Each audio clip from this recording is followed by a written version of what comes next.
अस्सलाम वालेकुम क्या हाल है? दोस्तों, क्या हाल चाल है। जैसे उम्मीद करता हूँ ठीक ठाक होंगे। दोस्तों आज हम निकले हैं रमज़ान का पैकेज लगा के।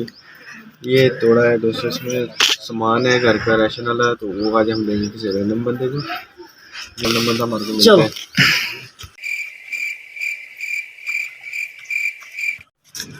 तो गाइस अजा इधर आ गए हैं, सामान देने भाई को। कुछ सामान दे के आए हैं तो रमज़ान का। आज भाई के पास चलते हैं, चलो।